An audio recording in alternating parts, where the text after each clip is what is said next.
Hello folks, welcome back to our channel Telugu dose and don't forget to subscribe our channel.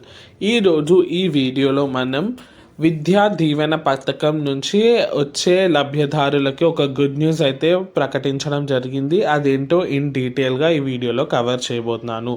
Before that, మీరు మా channel first time చూసినట్టయితే please do subscribe. ఈ వీడియోస్ని మీ గ్రూప్స్లో share చేయండి. Without any further delay let's begin today's topic.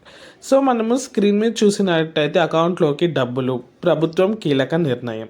So ఇక్కడ మనకి క్లియర్గా ఏపీ విద్యా దీవెన పథకం ద్వారా ఎవరైతే ఆస్పిరెంట్స్ ఉన్నారో ఆ పథకానికి వచ్చే బెనిఫిషరీస్ వాళ్ళ కోసం ఒక అప్డేట్ అయితే తీసుకురావడం జరిగింది. మనకైతే ఫస్ట్లో మీకు ఒక షార్ట్గా ఎక్స్ప్లెయిన్ చేస్తాను. ముందు కూడా ఇది ఎన్నోసారి చెప్పాను కదా, మనకైతే అకౌంట్స్లోకి డబ్బులు ఇవ్వడం లేదు. మదర్స్ ఆర్ పేరెంట్స్ అకౌంట్లోకి డైరెక్ట్ కాలేజ్కి ఇవ్వడం జరుగుతుంది. దీనివల్ల పేరెంట్స్కి ఎలాంటి ట్రబుల్ ఉండదని అయితే గవర్నమెంట్ తెలుపుతుంది.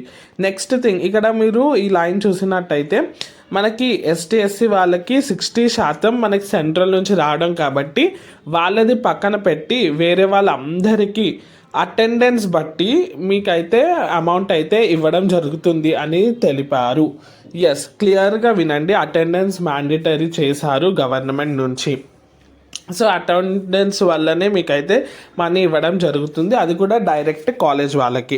అప్పుడు మీకు కూడా ఏం ప్రాబ్లం ఉండదు, మీ సర్టిఫికేట్స్ తీసుకోవాలన్నా ఈజీగా తీసుకోవచ్చు. అండ్ పేరెంట్స్కి కూడా ఏం ట్రబుల్ ఉండదని అయితే గవర్నమెంట్ తెలియజేస్తుంది. అండ్ ఎస్టీ ఎస్సీ వాళ్ళకి 60% అయితే సెంట్రల్ గవర్నమెంట్ నుంచి రావాలి. సో అది క్లారిటీ వచ్చినాక రిలీజ్ చేస్తామని అయితే తెలుపుతున్నారు. ఇది వచ్చేసి విద్యా దీవెన లేటెస్ట్ అప్డేట్. ఖచ్చితంగా ఈ వీడియోని మీ గ్రూప్స్లో షేర్ చేయండి.